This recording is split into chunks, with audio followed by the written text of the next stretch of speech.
Students, welcome to SR Concepts. I am Ravi Verma and this is the second part of the chapter number 8, that is cell structure and function from your NCERT textbook of science for class 8th. So in the first video we have discussed what is a cell. We know that the cell is the fundamental structural and functional unit of life.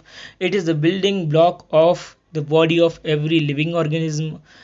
The bodies of all living organisms are made up of cells. We know that there are two types of organisms. One is unicellular, that have only who have only one cell, and multicellular, those who have multiple cells in their bodies. We know that the structure, that the form and that the shape and size of the cell has a clear cut correlation with the function of the cell.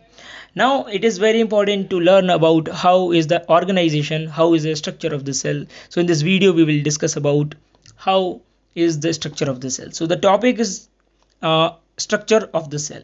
Dear students, there are three components, three structures which are found in every cell found on this earth. These are cell membrane, cytoplasm and a nucleus. Look at the diagram. First of all, we will discuss about cell membrane, which is the outermost covering of the cell. This outermost covering of the cell, outermost boundary of the cell is called cell membrane. What are the functions of cell membrane? It actually separates the internal contents of the cell from its external environment. One function. The second function is that it also regulates what will move into the cell from external environment and what will move out of the cell into the external environment. So this, we can say that cell membrane regulates the exchange of materials between the cell and its external environment, because it selects what materials will move, which materials will cross it and which will not. This is why this is also called a selectively permeable membrane. Now let's talk about another important component, that is cytoplasm. So dear students, this whole material, this yellowish material that you can see here and this material that you can see in this diagram is the cytoplasm. So cytoplasm is a jelly like fluid like material, right, which is called cytoplasm, and this actually exists between the cell membrane and the outer wall of the nucleus. The third structure of the cell that is very important is the nucleus. Here you can see this is the nucleus and here you can see this is the nucleus. So cytoplasm is actually that material which exists between the cell membrane and the nucleus. Right. Now let's talk about one by one about different structures of the cell. Dear students, one important thing that I want to tell you is that there are many other structures inside a cell. The cytoplasm contains many different types of structures which are called cell organelles. We will discuss about them later in this video. Okay, now look at this cell. This is an animal cell, this is the bacterial cell, this is the smallest bacterium known as PPLO or mycoplasma. I have already discussed about it. So the smallest living cell is mycoplasma, right? The viruses do not have any cell. Okay, so let's learn about the structure. This is the cell membrane. This is actually an animal cell being shown here. So this is the cell membrane. We have discussed about it. This whole is the cytoplasm and this is the nucleus. Now you see there are different structures like this one, this one, this one, this. All the structures having different shapes and sizes, right? These different structures work as organs of the cells. Because they are very small, that's why they will be called cell organelles. Cell organelles. There are different cell organelles in a cell. Let's talk about them one by one. Okay. So first of all, look at the plant cell. This is a plant cell. That one was the animal cell and this is a plant cell. I want to tell you one important thing, that there is a difference between plant and animal cell, that in a plant cell there is another layer outside the cell membrane. This is a relatively thicker layer outside the cell membrane wall like layer, this is called cell wall. And the cell wall of plant cells is made up of cellulose, right? So cell wall is a component which is found outside the cell membrane of the plant cells. However, the cell wall is also found in fungal cells and bacterial cells, right? But the cell wall of plant cell is made up of cellulose. Okay. The function of the cell wall is to maintain the shape of the cell. Here you can see it will maintain the shape of the cell. Also, it will prevent the bursting of the cell when a large amount of water enters into a plant cell. Right. Okay. Now let's discuss about the structures one by one. We have discussed what is a cell membrane. We have discussed what is cytoplasm. It is a jelly-like substance, right, found between the plasma membrane and the nucleus. Now comes the most important thing, that is nucleus, right? So dear students, what is nucleus? Let me show. This structure that you see is the nucleus. So nucleus is generally a rounded or oval structure found generally near the center of the cell, right? And this is called brain of the cell because nucleus controls all activities of the cell, right? Okay, so let's discuss first of all about the structure of the nucleus. The nucleus is actually covered by two thin membranes known as nuclear membranes, and both the nuclear membranes are called nuclear envelope. So we can say that nuclear membranes cover the nucleus and they are called nuclear envelope. There are certain pores on the nuclear membrane which regulate the movement of materials between the nucleus and the cytoplasm. Now, a very important structure that is found inside the nucleus is the thread-like structures known as chromosomes.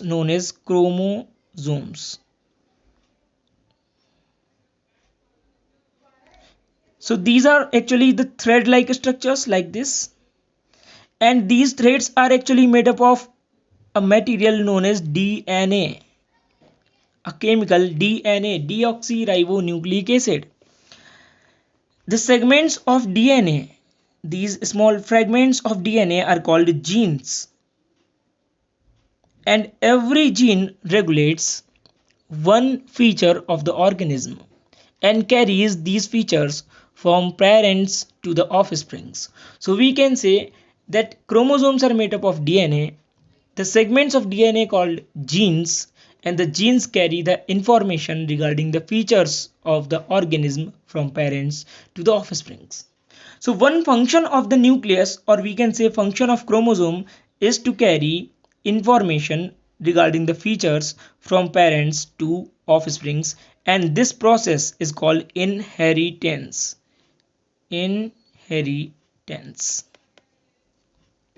Inheritance, right? This is also called heredity,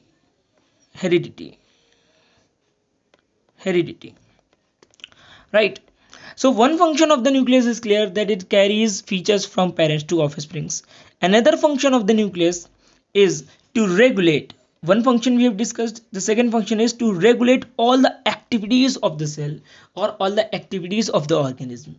So just like a brain in our body regulates all the activities of our body, what we do is regulated by the nucleus, is regulated by the brain. In the same way, what a cell do, what activities a cell performs are regulated by the nucleus itself. And the functional component of the nucleus is actually the chromosomes, which are made up of DNA. So there are two functions of nucleus. One is inheritance and the other is regulation of activities of the cell. Dear students, what will be the size of the cell, what will be the shape of the cell, what type of the cell will develop into, that all is regulated and determined by the nucleus. And this is why we cannot say that the nucleus is brain of the cell. Yes, nucleus just like a brain of the cell. Okay, now let's discuss one by one about all the cell organelles.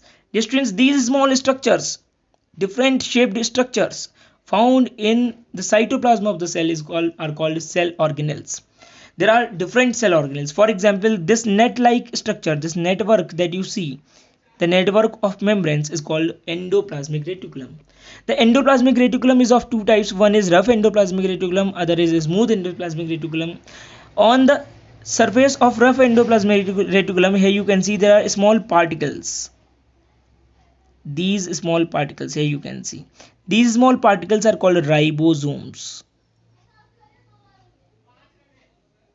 And these ribosomes, one of the cell organelle, they are called, they are another type of cell organelle. So these ribosomes found on the rough endoplasmic reticulum perform the production of proteins, or we can say protein synthesis.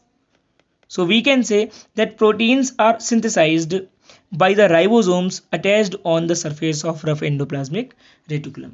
Now look at the smooth endoplasmic reticulum. This one is the smooth endoplasmic reticulum because there are no ribosomes attached on it, right? So the smooth endoplasmic reticulum, on the surface of smooth endoplasmic reticulum, fats and oils are produced, fats plus oils, and they are called lipids. So fats plus oils that are called lipids are produced on smooth endoplasmic reticulum. Now look at the Golgi apparatus. This one, the proteins and fats which are produced on rough endoplasmic reticulum are sent to the Golgi apparatus. The Golgi apparatus then modifies these products, these proteins and lipids, packs them into small vesicles, and then transports into different materials, different locations. So different materials which are produced on endoplasmic reticulum are sent to Golgi apparatus for modification, then packaging, and they are then transported to different locations. So the function of Golgi apparatus becomes to modify the proteins and lipids, to pack them into vesicles, and to transport them to different locations inside the cell. Okay, another cell organelle let us take, that is, this one is chloroplast. Here you can see this one is the chloroplast. This one, 1 2 3 4 chloroplasts are being shown here, right? Actually 5. This is also the chloroplast. Okay, now the chloroplast is found only in plant cells, it is not found in animal cells, and the function of chloroplast is to perform photosynthesis, right, in which it produces food by the help of chlorophyll and light. Chlorophyll is a green colored pigment found inside the chloroplast. This chlorophyll, you have listened that chlorophyll is found in green leaves, that's why leaves are green in color. So that chlorophyll is actually a pigment, a substance which is found inside the chloroplast, and chlorophyll helps in the process of photosynthesis in which food is produced. So we can say that chloroplasts are the kitchens of the cell. Alright, another important structure that you can see, this structure, this is mitochondrion. Multiple of it is called mitochondria, right? So these mitochondria are another cell organelle, right? And they perform a very important function, that is producing energy from food. So they produce energy from food, and this process is called respiration. Cellular respiration, this is called cellular respiration.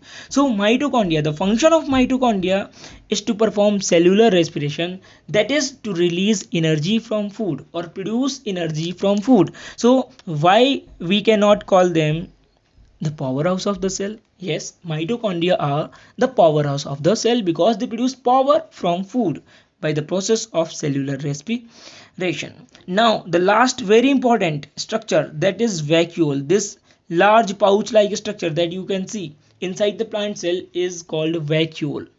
This vacuole is actually a store or storage house of the cell, and it stores some liquid and solid materials for the cell. So vacuole is for storage of solids and liquids. Dear students, in a plant cell, a vacuole can be very big, right? Can be very big. It may actually acquire up to 60% of the volume, even more than 60% of the volume of a plant cell. However, in animal cell, vacuoles are either absent, or if they are present, then there are multiple small vacuoles. There are multiple small vacuoles in the animal cell, right? Okay. So once we have discussed most of the cell organelles, most of the structures here, right? Let us move on to the notes. These are the notes. Whatever I have taught is written here. A very important structure known as nucleus is found, that is a small rounded structure inside the nucleus, right? That I have not told you. Okay, now chromosomes, functions of nucleus, genes we have all discussed, cell organelles, what are cell organelles we have discussed, vacuoles we have discussed. Now another term is protoplasm. Protoplasm is all the material present inside the cell membrane. So both cytoplasm plus nucleus both constitute the protoplasm. So all the living material present inside the cell membrane, that includes cytoplasm plus nucleus, is called protoplasm. So protoplasm means all the material inside the plasma membrane or inside the cell. Plastids we have discussed, mitochondria we have discussed. Okay, there is a table in which all functions of all the cell structures are written here. For example, the cell wall works as a physical barrier and maintains the shape of the cell, prevent the bursting of the cell. Cell membrane separates the content of the cell from the external environment and regulates the exchange of the material with the environment. Next is nucleus. It is called brain of the cell because it controls all the activities, structure and function of the cell, and it is also involved in heredity, that is transmission of characters from parents to offsprings. Then comes the mitochondria. It is the powerhouse of the cell. It is involved in generation of energy by the process of cellular respiration. Chloroplast, kitchen of the cell, involved in photosynthesis. Endoplasmic reticulum, synthesis of proteins and lipids. Then Golgi apparatus, modification of proteins and lipids, packaging them and transport the material to different destinations inside the cell or outside the cell are called Golgi, are the functions of Golgi apparatus. Then comes the ribosome. It is called protein factory of the cell and it synthesizes proteins. Vacuole stores the liquid and solid material. Chromosomes carry genes and they perform heredity. Okay, so dear students, this is all about the structure of the cell.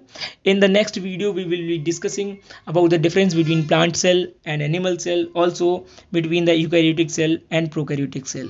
Thank you for watching the video. Please like and subscribe the video if you really like it, and you may also share them to your friends. Thanks a lot.